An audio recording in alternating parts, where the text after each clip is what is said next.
Bienvenue à tous sur ma chaîne YouTube. Je suis Anna, psychologue spécialisée en sexologie.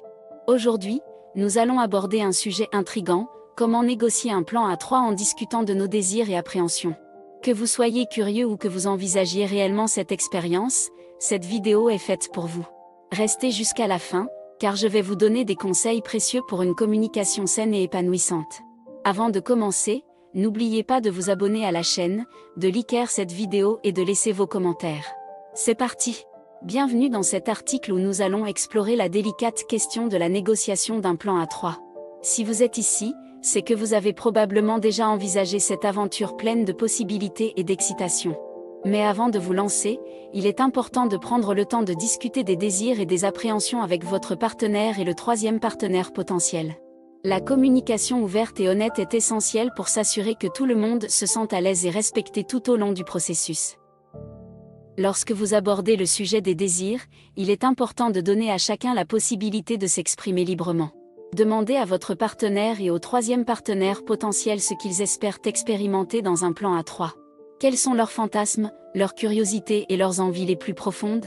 Il peut être utile de faire une liste de tout ce qui est mentionné afin de pouvoir y revenir plus tard et de le prendre en compte lors de la planification du plan à trois. Il est également important d'aborder les appréhensions et les limites.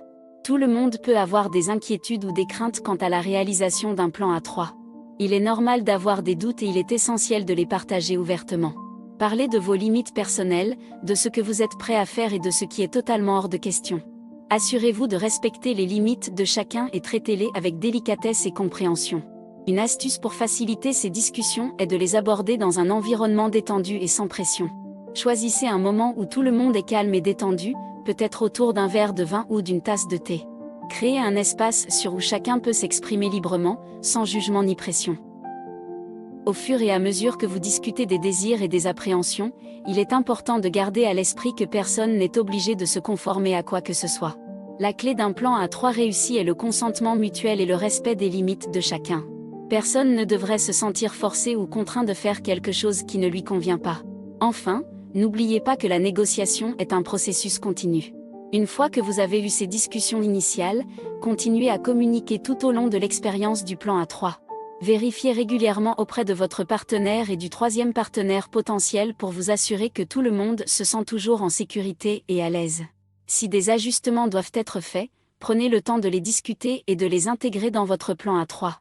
Négocier un plan à trois peut être une expérience excitante et enrichissante, mais cela demande du temps, de la patience et une communication ouverte. En discutant des désirs et des appréhensions, vous vous assurez que tout le monde est sur la même longueur d'onde et prêt à s'engager dans cette aventure.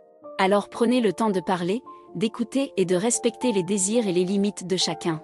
Et surtout, amusez-vous bien.